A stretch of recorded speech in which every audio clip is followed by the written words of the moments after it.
Dans le domaine de la plomberie, tout est une question de raccords. Les coudes, les raccords en T ou d'autres formes relient tous les éléments de la tuyauterie. Ces formes permettent aussi de rediriger les tuyaux et de contrôler le débit des fluides. Sans eux, tout ne coulerait pas de source.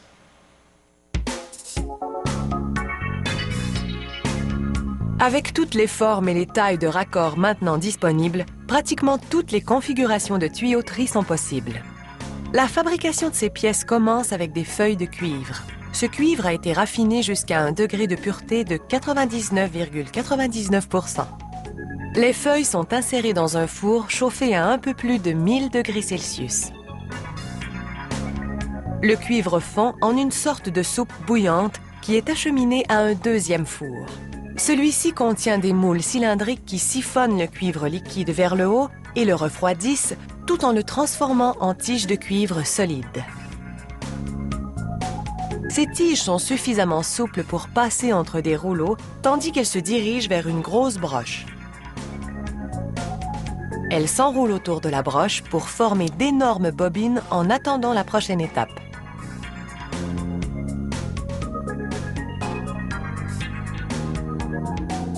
Ce dispositif déroule le cuivre et le coupe en rondelles du diamètre d'un 25 sous.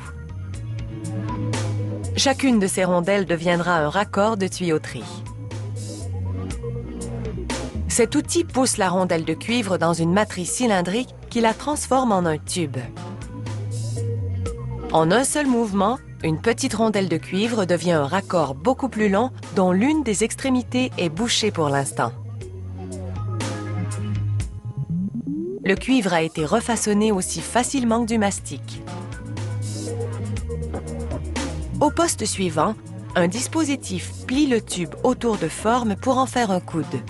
En même temps, une lame coupe l'extrémité bouchée. Ces coudes sont ensuite usinés. Un dispositif en 2 pièces se referme afin de les stabiliser. Des outils agrandissent alors leur diamètre interne pour qu'ils s'ajustent aux autres tuyaux. Une coupeuse rotative biseaute ensuite les rebords. Ces rives biseautées permettront d'insérer la pièce plus facilement dans les tuyaux pendant l'installation.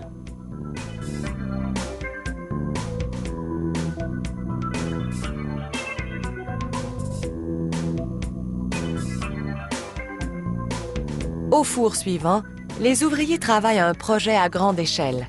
Ce cuivre fondu servira à fabriquer des raccords pour des tours et d'autres bâtiments avec une importante plomberie. Le cuivre coule dans un four de coulée qui produit des tiges de la taille de poteaux de téléphone. Chacune de ces tiges pèse environ 1 tonne. Il faut donc une grue pour les déplacer sur la chaîne de production. Une scie circulaire les sectionne en morceaux, rappelant le bois à brûler. Chacun de ces morceaux est chauffé dans un four pour le rendre pliable, puis est passé dans l'extrudeuse. Cette machine utilise des tonnes de pression hydraulique pour vider la bûche de cuivre. En même temps, elle la force dans une matrice qui l'étire à 12 fois sa longueur originale et réduit considérablement son diamètre. Les longs tubes refroidissent dans un bain laiteux. Une grue les achemine ensuite à de l'équipement qui ajuste leur diamètre et les coupe.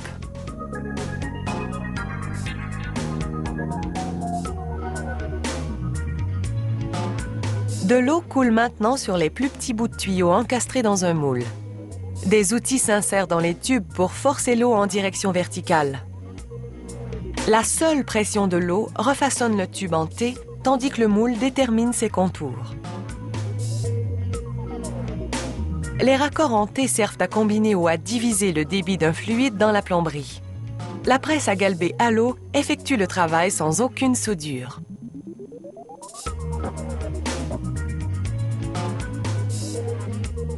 L'extrémité bouchée peut maintenant être coupée.